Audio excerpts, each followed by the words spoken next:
Buwan na pala ngayon ng July at tag-ulan na sa ibang lugar pero dito sa amin ay tag-init pa. Kaya naisipan ko gumawa na lang kami ng DIY na ulan. Dahil meron naman ako ditong water pump na 12 volts at solar panel ang nagpapagana, kumuha na lang ako ng empty bottle. At dahil nga itong bata makulit ay hindi basta-basta mapaliguan, kaya naisipan na lang namin na gumawa ng DIY na ulan upang sa ganun naman ay malibang siya at makapaglaro sa tubig. Dahil ang mga batang makukulit ay dapat araw-araw sila napapaligo para tumibay ang kanilang katawan. At binubutasan na nga namin ang empty bottle para ito ay ma-sit up.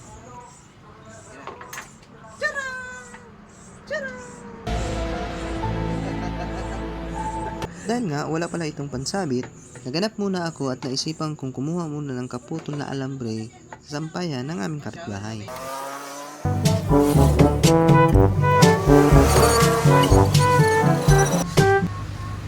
At ito nga palang kapirasong alambre na nakuha namin sa sampayan ng aming kapitbahay ay gagamitin ko ito na pansuporta para hindi mahulog ang plastic bottle na aming binutas-butas. At syempre kung bago ka sa aking Facebook channel at meron na din tayong 90 followers, sana dumami. Comment kayo kung anong zona umabot itong aking video. At syempre sisit upin na rin natin itong hose na ating gagamitin para sa ating DIY. At dahil na rin sa init ng panahon, perfect itong paglaruan ng mga makukulit na bata. Binutas-butas ko pala ulit itong aking DIY na container kasi hindi nga lumalabas yung tubig. So, after nga natin na sit up, tinawag ko na rin yung makulit na bata para maumpisahan niya na rin ang paglaro sa tubig. At sa ating mga followers pala na nahihirapan paliguan ang mga junakis nyo, gawa lang kayo ng mga paglilibangan nila at yung mga nakakaakit na paglalaroan nila.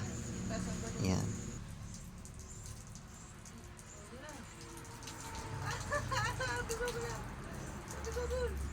So yun lamang at maraming salamat at don't forget na hindi kalimutan ang araw-araw na pagliligo.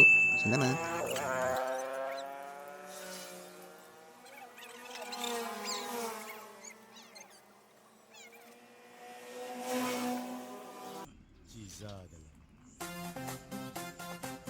Wow, nag-rain Max.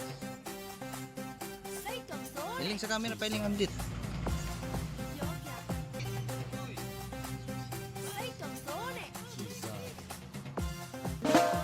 But the ripples are high.